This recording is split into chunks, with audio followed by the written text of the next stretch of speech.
क्या तुमने सोचा है तुम मर गए तो क्या होगा? तुम अगर इस दुनिया में ना रहे तो क्या होगा? लोग तुम्हारी चिता की आखिरी लकड़ी के जलने का वेट तक नहीं करेंगे और वहां से चल देंगे।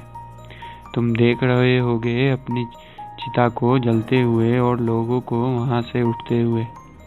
तुम्हारा भाई, बेटा, दोस्त सब अनंत समय के लिए तुम्हें शमशान में के चारों ओर तुम्हारी अगली यात्राओं के लिए अलविदा बोलकर छोड़कर वापस घर की ओर लौट जाएंगे। कुछ दिन तो वो तुम्हारे बीच जिंदा रहेंगे। कुछ दिन वो तुम्हें याद करेंगे और बोलेंगे कि वो अच्छा इंसान था, वो थोड़ा और जी लेता तो अच्छा होता। लेकिन फिर वो समय के बहाव में आकर तुम्हें पीछे छोड़ देंगे और भूल जाएंगे।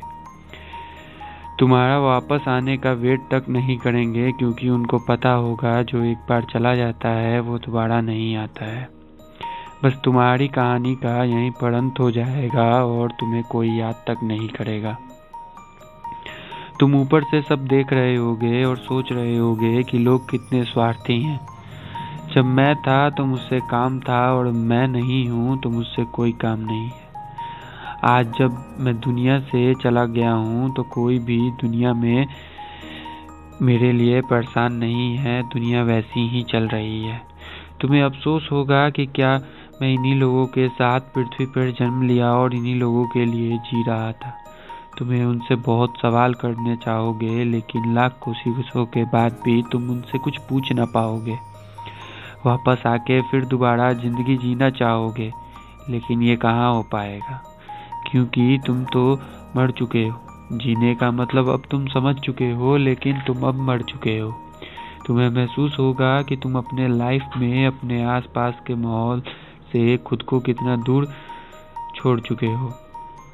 तुम भूल गए थे, तुम्हें जवाब मिल चुका होगा कि तुम अपने सपनों की गाड़ी क्यों नहीं खरीद पाए, क्यों तुम अपने सपनों का महल क्यों नहीं खड़ा कर पाए, सपनों का घर क्यों नहीं बना पाए, क्यों तुम अपने बच्चों को अच्छी शिक्षा नहीं दे पाए, क्यों तुम अपने करोड़ों का बिजनेस खड़ा नहीं कर पाए, क्यों तुम्हारे सपने सिर्फ सपने ही बन के रह गए, क्यों तुम्हारे सपने सिर्फ अधूरे ही रह गए। सबसे बड़ी सीख ये मिल चुकी होगी, अगर अगले जन्म में कुछ भी नहीं कर पाओगे तो कम से कम टाइम वेस्ट तो नहीं करोगे। तुम चाहोगे कि सिर्फ तुम्हें 2 मिनट और मिल जाएं, सिर्फ 2 मिनट तुम पीछे जाके अपने बेटे के साथ और खेल सको, अपनी बेटी की शादी दोबारा करवा सको। तुम चाहोगे अपनी माँ से उन गलतियों के लिए माफ़ी मांग सको जो तुमने नहीं मांगी, अपने पापा का बुढ़ापे का सहारा बन सको।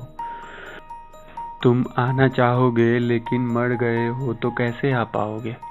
लेकिन थैंक गॉड ऐसा कुछ नहीं हुआ है, ना ही ऐसा कुछ होगा। लेकिन ऐसा इन फ्यूचर हो सकता है। तुम अभी क्या कर रहे हो, ये वीडियो कहाँ से खोल रहे हो, कैसे देख रहे हो, तुम्हें क्या करना है, तुम कुछ सोच रहे हो, तुम किसी का व्लॉग देख रहे हो, किसी कैरी मिनेटी और अमित बढ़ाना पे हंस रहे हो। तुम अपनी पूरी ज़िंदगी सुबह से लेके शाम तक बस सोशल मीडिया, फेसबुक और इंस्टा पे बिता रहे हो। तुम कर क्या रहे हो? तुम कुछ नहीं कर रहे हो, तुम बस अपने आप को बर्बाद कर रहे हो। वो जो वीडियो डाल रहे हैं उन्हें देखकर तुम हंस जरूर ले रहे हो, लेकिन तुम अपना कुछ नहीं बना रहे हो। जो बना रहे हो उनका बना रहे हो। तुम कुछ नहीं कर रहे हो। बढ़ो और सोचो, तुम कुछ भी कर सकते हो। कहीं ये सब करते हुए इनकी वीडियो और इनको आगे बढ़ाते बढ़ाते खुद मत मर जाना और फिर अपनी चिता को दूर से देखकर यही सोचते रहना कि काश मेरे पास और समय। बाद में पछताने से अच्छा है अभी समय को सही ढंग से यूज कर लो। बाद में पछताने का कोई फायदा नहीं है। समय